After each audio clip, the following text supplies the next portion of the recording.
Japan is a wonderful country filled with a rich cultural heritage and many customs that are different from those in the Western world. Japan has a large state-of-the-art library in virtually every major city and very appreciative and cultural country. In Japan, the religions of Buddhism, Christianity, Islam, and Shinto exist. The Japanese have incorporated shrines into their homes, enabling them to worship on their own time and own terms. Japan has also unique communication styles to reflect the value placed on maintaining harmony. The hierarchical structure of Japan's society can also be seen in the way they address in each other and the use of spectrum of formality. In Japan, the formality of language such as the titles and form of words used reflect the hierarchical structure of the society. It's often emphasized that Japanese has some numbers of distinct level of politeness.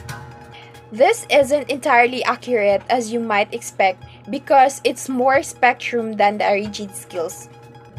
If you think about English, in Japan, in formal speech, they change their choice of word.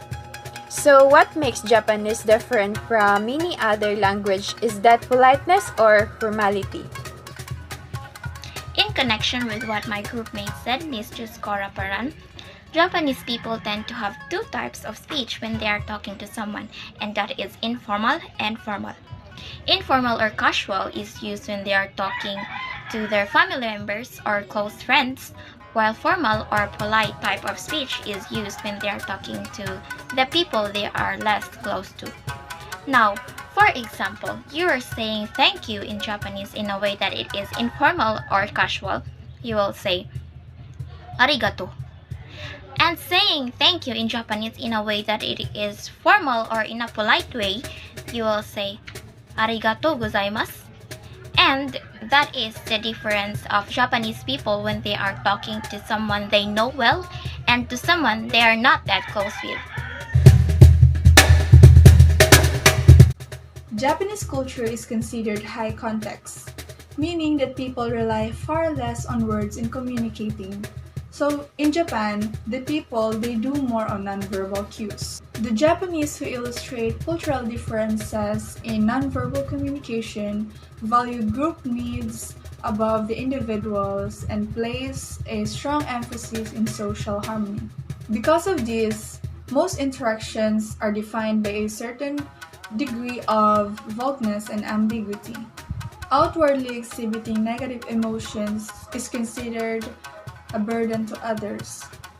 Therefore, smiles may have a wide range of meanings, including to express happiness or agreement, or to mask feelings of anger, displeasure, or grief. Non-verbal communication in Japan is so vital that they have a book for gaijins on how to interpret the signs to avoid miscommunication. The Japanese people are considered to be one of the most disciplined races of the world, and so chatting over important things is not a thing for them because silence is used to think of what is being communicated. One of the formal ways of greeting in Japanese is to bow.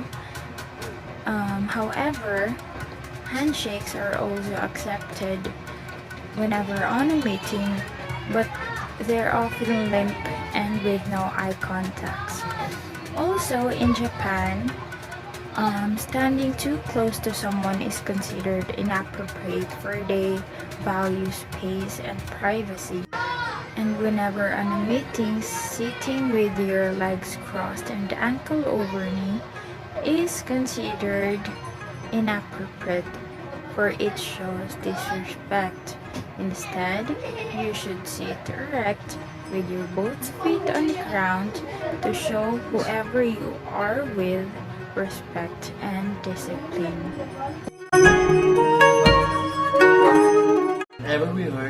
Japan? Anime is the first thing that comes into our mind because it's the most popularity in Japan. And maybe because it influenced us through our friends, relatives, or neighborhood.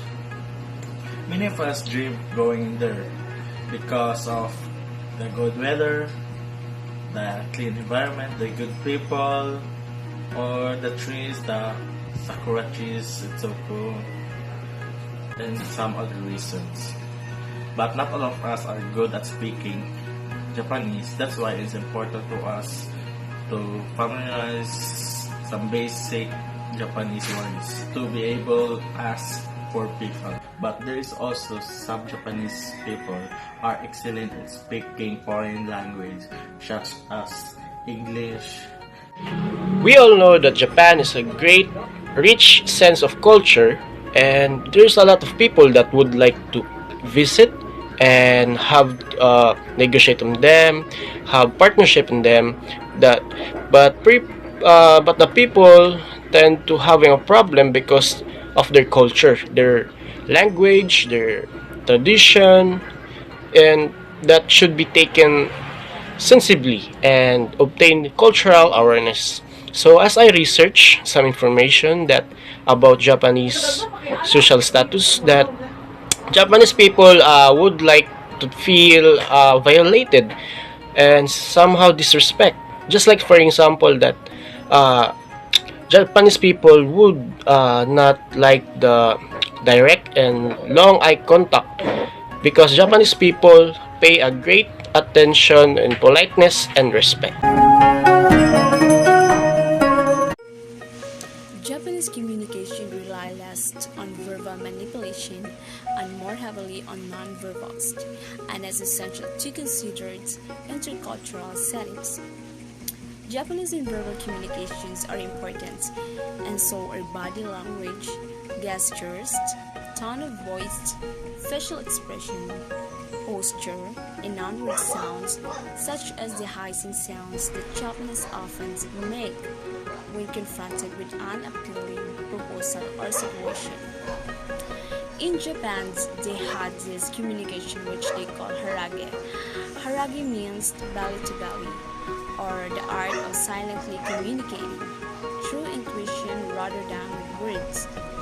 Another in Japanese often describe their communication style as ichi-iba juwakaro. Ichi-iba juwakaro, which means hear once, understands 10. The idea is that when the speaker says 10%, the listener will be able to figure out the other 90% on the basis of the nonverbals in a shared context. One of the examples of nonverbal communication is their greetings. In Japan, people greet each other by bowing. A bow can range from a small nod of head to a deep bend of the waist. A deeper, a longer bow indicates respect, and conversely, a small nod of the head is informal and casual. Bow is also used to thanks, apologize, make a request, or ask someone a favor. There are 3 different types of bow. The first one is ishaku, the second one is kire, and lastly is sukere.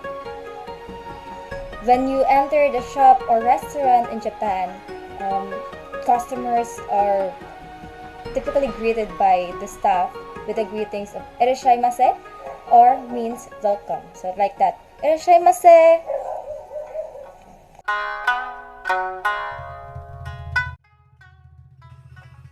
So, obviously, Japan is a unique country.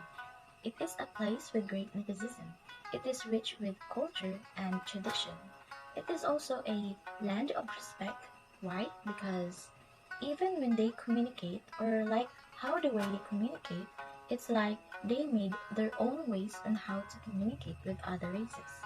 They follow proper behavior, and they have a different style of communication. So, to sum it up, people from Japan put too much emphasis on maintaining social harmony in terms of communication. That would be all. Arigatou gozaimasu.